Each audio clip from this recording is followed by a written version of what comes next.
ஹாய்ங்க. இன்னைக்கு நம்ம தேங்காயே இல்லாம ஒரு தேங்காய் சட்னி ரெசிபி தாங்க பார்க்க போறோம். இந்த சட்னிக்கு வந்து நீங்க ஒரு இட்லி இல்ல ஒரு தோசை வந்து எக்ஸ்ட்ராவே சாப்பிடலாம். அந்த அளவுக்கு நல்லா டேஸ்ட்டா இருக்கும். நார்மலா சட்னி தொட்டு சாப்பிடுற மாரி சாப்பிடக்கூடாதுங்க.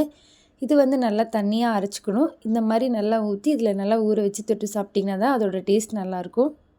வாங்க எப்படி செய்றதுன்னு பார்க்கலாம். நான் இன்னைக்கு 3 பேர் சாப்பிடுற அளவுக்கு தான் அளவுல செஞ்சிருக்கேன். இதில வந்து நீங்க கூட்டவோ, குறைக்கவோ செஞ்சுக்கோங்க.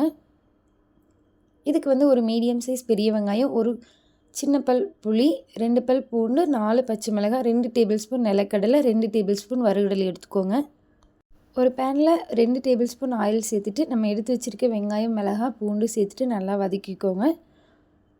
வெங்காயம் வதக்கி சேர்த்திங்கன்னா தான் நமக்கு அந்த தேங்காய் சட்னியோட ஃப்ளேவர் வரும். அப்படியே ராவாக சேர்த்துட்டிங்கன்னா நல்லா இருக்காது. இந்த அளவுக்கு வதங்கினதுக்கப்புறம் ஆற வச்சு மிக்ஸி ஜாரில் சேர்த்துக்கோங்க.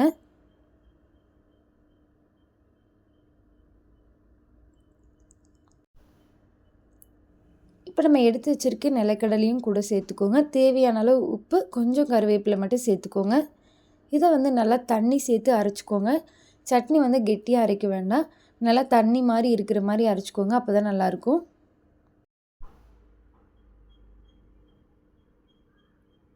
இந்த அளவுக்கு நல்லா தண்ணி மாதிரி அரைச்சி எடுத்துக்கோங்க. பார்த்தாலே தெரியும் அந்த தண்ணி மாதிரி இருக்கிற கன்சிஸ்டன்சி.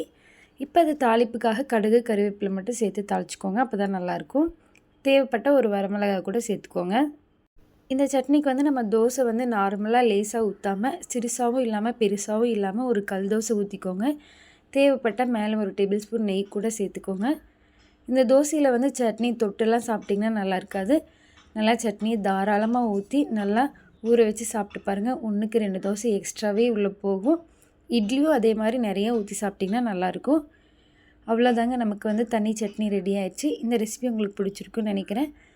நீங்கள் இது வரைக்கும் நம்ம சேனலை சப்ஸ்கிரைப் பண்ணாமல் இருந்தீங்கன்னா கண்டிப்பாக சப்ஸ்கிரைப் பண்ணி வச்சுக்கோங்க. வீடியோஸை ஷேர் பண்ணுங்கள்.